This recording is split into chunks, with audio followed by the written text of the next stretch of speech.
हाम्रो च्यानललाई सब्स्क्राइब गरी लेटेस्ट अपडेट पाउनको लागि बेल आइकनलाई क्लिक गर्न नभुल्नुहोला। नमस्कार, टेक्नेब युट्युब च्यानलमा यहाँलाई स्वागत छ। साथीहरू, आज हाम्रो चाहिँ हातमा रहेको छ फ्ल्यागशिप लेभलको डिजाइन भएको मोबाइल सामसुङ कम्पनीको सामसुङ ग्यालेक्सी A51।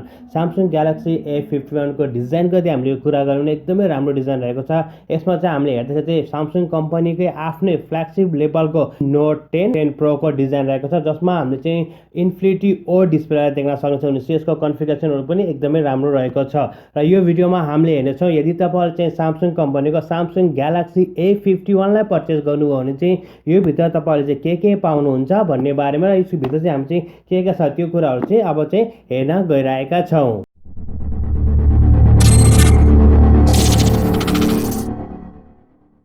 र साथीहरू, this is the Samsung galaxy A51। Samsung galaxy A51 को बक्स यस्तो खालको छ। तपाईँले देख्नुहुन्छ चाहिँ क्लियरली A51 देखेको छ भने चाहिँ सामसुङको लोगो यहाँ रहेको छ। यदि हामीले तलपट्टि हेर्ने हो चाहिँ यसको चाहिँ कलर रहेको छ र 128 GB को स्टोरेज रहेको छ।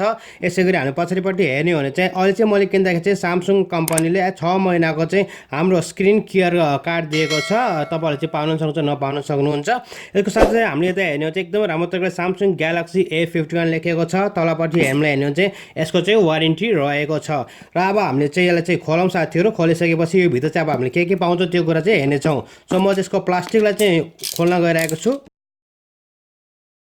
यो चाहिँ यसको चाहिँ वारेन्टी कार्ड हो। यो चाहिँ साइडमा राखौँ। त्यसपछि तपाईँ यस्तो खालको चाहिँ बक्सलाई देख्न सक्नुहुन्छ। अब हामीले चाहिँ सामसुङ ग्यालेक्सी A51 जसमा चाहिँ फ्ल्यागशिप लेभलको चाहिँ डिजाइन रहेको छ त्यसलाई अनबक्सिङ गर्न गइरहेका छौँ। 1 2 3। यसलाई हामीले साइडमा राखेँ। तपाईँले देख्नुभएको छ युजली हामीले चाहिँ यहाँ सबैभन्दा पहिला IMEलाई देख्न सकिन्छ। यो चाहिँ हामीले साइडमा राखौँ। त्यसपछि यो रह्यो सामसुङ कम्पनीको A50 चाहिँ एकदम राम्रो तरिकाले देखेको छ। एकदमै पातलो देखेको छ र एकदमै साइनिङमा रहेको छ। तपाईँले देख्नुहुन्छ ब्ल्याक कलरमा एकदमै साइनिङमा देखिरहेको छ। यसलाई हामीले चाहिँ ओपन गरौँ। सबैभन्दा पहिला म यस्तो प्लास्टिकलाई खोल्न गइरहेको छु। र हामीले प्लास्टिकलाई पनि साइडमा राखौँ। र तपाईँले देख्नुहुन्छ एकदमै युनिक डिजाइन रहेको छ। एकदमै पातलो छ, एकदमै पातलो छ। तपाईँले देख्नुहुन्छ एकदमै पातलो छ भने एकदमै राम्रो देखिरहेको छ। यदि हामीले पछाडिपट्टि यसको कुरा गर्ने चाहिँ हामीले चाहिँ 4वटा क्यामेरालाई देख्न सक्नेछौँ। जुन मेन क्यामेरा रहेको छ 48 मेगापिक्सलको रहेको छ, 12 मेगापिक्सलको सेकेन्ड क्यामेरा र 5+5 मेगापिक्सलको अर्को क्यामेरा रहेको छ। फ्ल्यास LED लाइटलाई पनि हामीले यहाँ देख्न सक्नेछौँ। र साथै यसको चाहिँ डिजाइनकै कुरा गर्ने हेर्नु तपाईँ लाइटिङ पर्दाखेरि चाहिँ एकदमै युनिक डिजाइनको देखेको छ। एकदमै राम्रो चाहिँ साइनिङ यसमा चाहिँ आइरहेको छ। एकदमै राम्रो देखेको छ हेर्दाखेरि। यदि हामीले यसको चाहिँ पछाडिपट्टि हेर्नु चाहिँ 3.5 mm को अडियो ज्याक रहेको छ भने चाहिँ साथसाथै हामीले चाहिँ USB Type-C लाई देख्न सक्नेछौँ। माइक्रोफोनको साथमा चाहिँ हामीले चाहिँ स्पिकर ग्रिललाई पनि देख्न सक्नेछौँ। माथि चाहिँ हामीले चाहिँ यहाँ पनि माइक्रोफोन चाहिँ देख्न सक्नेछौँ। यदि हामीले चाहिँ साइडमा हेर्नु चाहिँ यसमा चाहिँ यसको चाहिँ भोल्युम कि यहाँ रहेको छ भने त्यसमा चाहिँ हामीले पावर बटनलाई यहाँ देख्न सक्नेछौँ। यतापट्टि हामीले हेर्ने हो चाहिँ सिम ट्रे चाहिँ यहाँमा रहेको छ। र साथै हेर्दाखेरि चाहिँ एकदमै युनिक डिजाइनको देखिरहेको छ। एकदम राम्रो छ। पातलो पनि एकदमै पातलो छ, एकदमै राम्रो रहेको छ। अब हामीले यसलाई अन गर्न गइरहेका छौँ। यसलाई हामीले चाहिँ बुट गरौँ। यहाँ चाहिँ सामसुङको लोगो आइसकेको छ। तपाईँले देख्नुहुन्छ सामसुङ ग्यालेक्सी A50 र चाहिँ पावर्ड बाई एन्ड्रोइड भन्ने आइसकेको छ भने चाहिँ अब हामीले हेर्नु यो बट्टाभित्र चाहिँ हामीले के पाउँछौँ त नि। बट्टामा हामीले चाहिँ यहाँ देख्न सक्नेछौँ। सबैभन्दा पहिला चाहिँ यसको चाहिँ हामीले चाहिँ केबललाई हेरौँ। USB Type-C को केबल रहेको छ जुन तपाईँले देख्न सक्नुहुन्छ। USB Type-C केबल रहेको छ भनेपछि यसको साथसाथ हामीले चाहिँ हेडफोन ज्याकलाई पनि देख्न सक्नेछौँ। थ्याङ्क गड सामसुङले चाहिँ यसमा चाहिँ हेडफोन ज्याक दिएको रहेछ। तर चाहिँ रेगुलर नर्मल हेडफोन ज्याक हो, फ्रीमा आएको यस्तै हो। अब के भन्ने यहाँ चाहिँ साथीहरू हाम्रो चाहिँ चार्जिङ एडेप्टर रहेको छ। म यसलाई चाहिँ हेर्न गइरहेको छु। चाहिँ हाम्रो चाहिँ फास्ट चार्जिङ एडेप्टर रहेको छ। डकुमेन्ट चाहिँ मैले यहाँ देखेन, सायद चाहिँ यस्तै परेछ क्या। हाम्रो डकुमेन्ट चाहिँ यहाँ रहेको छैन। Let me C. डकुमेन्ट चाहिँ यहाँ माथि नै बसेछ। त्यही त म त युजर म्यानुअल चाहिँ सामसुङले दिन छोडेछ कि भनेको, कहाँ हुने यहीँ रहेछ। यहाँ चाहिँ उनीहरूको युजर म्यानुअल भनेपछि उनीहरूको चाहिँ सिम टुल यहाँ रहेको छ। त्यसपछि चाहिँ उनीहरूको चाहिँ आफ्नो युजर म्यानुअलहरू चाहिँ यहाँ रहेको छ जुन चाहिँ हामीलाई चाहिँ कहिले पनि काम लाग्दैन। र चाहिँ एउटा कुरा चाहिँ मलाई मन पर्यो है, सामसुङले यसमा चाहिँ TPU केस पनि दिएको रहेछ। यो चाहिँ एकदमै राम्रो कुरा हो जुन चाहिँ तपाईँलाई थाहा छ। पर्सनली मलाई पनि मनपर्छ। तपाईँलाई धेरै जस्तो साथीलाई थाहा होला। यो चाहिँ TPU केसहरू चाहिँ मलाई पनि एकदमै मनपर्छ। सो यो चाहिँ दिएछ है, म चाहिँ लगाइहालिहाल्छु। यो चाहिँ मेरो फेभरेट पनि हो कि टिपियू केस चाहिँ मलाई मनपर्छ किनकि यसले चाहिँ प्रोटेक्ट पनि गर्छ हाम्रो मोबाइललाई। यसको साथसाथ चाहिँ के हुन्छ भने यो हेर्दाखेरि चाहिँ तपाईँ थाहा पाउनुहुन्छ कि कुन चाहिँ मोबाइल हो होइन। यसको मोबाइलको पछाडिको जुन ब्याकग्राउन्ड हुन्छ यो कुनै पनि उसले लुगाउँदैन क्या, त्यही भएर मलाई एकदमै मनपर्छ। यो पनि दिएछ सामसङले यसपालि चाहिँ, यसमा चाहिँ एकदमै राम्रो छ। त्यसपछि तपाईँले देख्नुभयो चाहिँ एउटा सानो एउटा चाहिँ बिन्दी या टिका लगाएको जस्तो आइरहेको छ। यसमा हामी चाहिँ 32 मेगापिक्सलको सेल्फी क्यामेरालाई देख्न सक्नेछौँ। साथीहरू अब म यसलाई चाहिँ नेक्स्ट गर्न गइरहेको छु होइन। डाइरेक्ट हामी नेक्स्ट गरौँ। अब यसको चाहिँ जति पनि पोलिसीहरू छ त्यो सम्पूर्ण चिजलाई चाहिँ हामीले चाहिँ अब एक्सेप्ट गर्नु नै पर्छ। सो अब एक्सेप्ट चाहिँ गर्दै जाउँ यसलाई चाहिँ पुरै। त्यसपछि हामीले नेक्स्ट गरौँ। नेक्स्ट गरिसकेपछि अलिकलाई चाहिँ म इन्टरनेटलाई स्केप गर्न गइरहेको छु। तपाईँलाई पछि चाहियो भने गर्दा हुन्छ। मैले स्केप गरेँ। त्यसपछि अब यसलाई पनि डाइरेक्ट नेक्स्ट म डाटाहरू केही पनि गर्न चाहन्न। यो चाहिँ लेटर सबै कुराहरू र जस्ट अ मुभमेन्ट भनिरहेको छ। टाइमहरू पनि म अलिक केही गर्न चाहन्न, सिधै नेक्स्ट गर्छु म। त्यसपछि चाहिँ अब गुगल जियोको चाहिँ टर्म्स एन्ड कन्डिसन आयो। कसैले नि पढ्दैन, पढ्ने टाइम पनि छैन, के गर्नु, पढेर हुन्न भन्न पनि मिल्दैन। यसको चाहिँ पासवर्ड हुन्छ त्यो चाहिँ म अलिक केही पनि राख्न गइरहेको छैन। स्केप गरौँ। त्यसपछि हामी चाहिँ सिधै अब नेक्स्ट जाउँ। मलाई केही पनि चाहिएको छैन, यसलाई पनि स्केप गर्छु म सामसङको पनि र हामीले फिनिस गऱ्यौँ।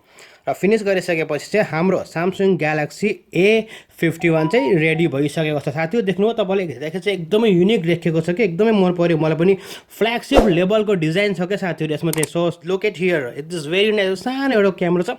Even you don't feel that कि तपाईँ डिस्टर्ब गरेर जस्तो पनि लाग्दैन, एकदमै राम्रो। हेर्दाखेरि चाहिँ फुल्ली बेजललेस डिस्प्ले जस्तो लाग्छ कि एकदमै राम्रो बनाएको छ। भनेपछि बेजलहरू पनि एकदमै कम छ। पहिला कुनै चाहिँ यहाँ सामसङको हल्का बेजल थियो भनेपछि त्योभन्दा पनि कम बेजलहरू रहेको छ। एकदमै राम्रो डिस्प्ले रहेको छ। डेफिनेटली क्यामेराको बारेमा तपाईँलाई थाहा नै छ। यसमा चाहिँ एकदमै राम्रो क्यामेरा रहेको छ। 48+12+5+5 मेगापिक्सलको क्यामेरा रहेको छ। 32 मेगापिक्सल यिनीहरूको सेल्फी क्यामेरा रहेको छ। डेफिनेटली यिनीहरूको चाहिँ युआई जुन छ UI 2 रहेको छ, जुन चाहिँ एकदमै राम्रो। यिनीहरूको युआई चाहिँ एकदमै राम्रो हुन्छ कि एकदमै सामसङ कम्पनीको युआई डिस्प्ले र क्यामेरा चाहिँ सुपर। म आफूलाई चाहिँ पर्सनली पनि एकदमै राम्रो मनपर्छ। सो यहाँ हेर्नु हो भने चाहिँ यसो सम्पूर्ण कुराहरू चाहिँ उनीहरूले राखेका छन्। आफ्नो एप्सहरूलाई चाहिँ राखेको छ भनेपछि लुक्स वाइज यति सबै कुरो एकदमै राम्रो रहेको छ। र साथै अब हामीले यसको चाहिँ सफ्टवेयरकै कुरा गर्ने हो भने चाहिँ डेफिनेटली हामी चाहिँ एन्ड्रोइड 10 मा चाहिँ यसलाई पाउनेछौँ। So let's go to the setting. म त ग्यालेरीमा गइरहेको छु कि यसको सेटिङ कहाँ छ। हामी जाऊँ सेटिङमा गइसकेपछि अबाउट फोनमा जाउँ। अबाउट फोन पछि हामी जानेछौँ सफ्टवेयर इन्फर्मेसन पछि तपाईँले देख्नुभएको छ यसको चाहिँ UI 2.0 रहेको छ भने चाहिँ एन्ड्रोइड भर्जन पनि 10 रहेको छ। भनेपछि एकदमै राम्रो। आउट अफ द बक्स हामी चाहिँ एन्ड्रोइड 10 लाई चाहिँ युज गर्न सक्छौँ भनेपछि जुन चाहिँ कुरा एकदमै राम्रो। सो यसको डिजाइन लुक्सहरू हेर्दाखेरि पनि एकदमै राम्रो छ। पर्सनली मलाई चाहिँ यो मोबाइल चाहिँ एकदमै मन परेको छ। र साथीहरू यदि तपाईँहरूले चाहिँ सामसङ कम्पनीको सामसङ ग्यालेक्सी A51 लाई पर्चेस गर्नु भने तपाईँले चाहिँ यही पाउनुहुन्छ। एडाप्टर तपाईँले फास्ट चार्जिङको एडाप्टर पाउनुहुन्छ। तपाईँले चाहिँ USB केबल पाउनुहुनेछ। त्यसपछि तपाईँले एउटा चाहिँ हेडसेट पनि पाउनुहुनेछ। र जुन चाहिँ मैले सुरुमा तपाईँलाई देखाएको थिएँ यो चाहिँ जुन यसको चाहिँ वारेन्टी कार्ड छ, स्पेसली चाहिँ स्क्रिन केयर कार्ड चाहिँ सम्पूर्ण मोबाइलहरूमा छैन। कुनै मोबाइलहरू सिलेक्टेड मोबाइलहरूमा चाहिँ उनीहरूले दिएका छन्। र साथीहरू यो चाहिँ हाम्रो चाहिँ जुन यसको स्पेसिफिकेसनको कुरा गर्ने भने चाहिँ यसको ऱ्याम जुन छ 6GB को ऱ्याम र 128GB को यसको स्टोरेज रहेको छ। हामीले चाहिँ 128GB स्टोरेज 6GB ऱ्यामवाला चाहिँ हामीले चाहिँ यसलाई चाहिँ अर्डर गरेको हो। या त यो चाहिँ दुईवटा भेरिएन्टमा चाहिँ 4GB मा पनि आउँछ, अर्को चाहिँ 6GB भेरिएन्ट पनि आउँछ। र छिटै नै यो चाहिँ मोबाइल चाहिँ नेपालमा पनि उपलब्ध हुनेछ। तपाईँले छिटै नै यी मोबाइललाई चाहिँ नेपालमा देख्न सक्नुहुन्छ। मोस्ट प्रपरली चाहिँ एन्ड अफ जनवरी नभए फेब्रुअरी महिनाभित्र चाहिँ हामीले यी मोबाइललाई चाहिँ नेपाली मार्केटमा देख्न सक्नेछौँ। र साथीहरू A51 पाउने भनेको हामीले चाहिँ त्यही नै हो। र चाहिँ यसमा चाहिँ मलाई चाहिँ एकदमै खुसी लाग्यो। यसले चाहिँ हाम्रो चाहिँ टिपियू क्यास पनि दिएको रहेछ, जुन चाहिँ यसलाई चाहिँ सिलिकन पनि भन्छ कसैले। टिपियू जुन यसको क्यास रहेको छ यो पनि दिएको रहेछ। एकदमै मलाई पर्सनली मनपर्छ। यसको साथसाथ चाहिँ अर्को कुरा चाहिँ यसले चाहिँ स्क्रिन प्रोटेक्टर पनि दिएको छ क्या, जुन चाहिँ एकदमै राम्रो लाग्यो। साथीहरूले चाहिँ पहिले चाहिँ स्क्रिन प्रोटेक्टर पनि युज गरेर दिएको छ। त्यतिमध्ये चाहिँ सामसङ कम्पनीले यो कुराहरू दिँदैन क्या, जुन चाहिँ हाम्रो चाहिँ मिड बजेट रेन्जको फोनहरू हुन्छ होइन। अरू त्योमा त्यस्तो दिँदैन। फ्ल्यागसिप लेभलको कुरै छोड्नुहोस्, त्यो चाहिँ त्यस्तो दिँदैन क्या। तर यसमा चाहिँ एकदमै राम्रो तरिकाले सबै कुराहरू दिएको छ। फ्ल्यागसिप लेभलको डिजाइन छ, तपाईँले हेर्न सक्नुहुन्छ। यसको डिस्प्लेको डिजाइन हेर्नु एकदमै राम्रो डिजाइनमा रहेको छ। त्यति धेरै डिस्टर्ब पनि गरिरहेको छैन यसले।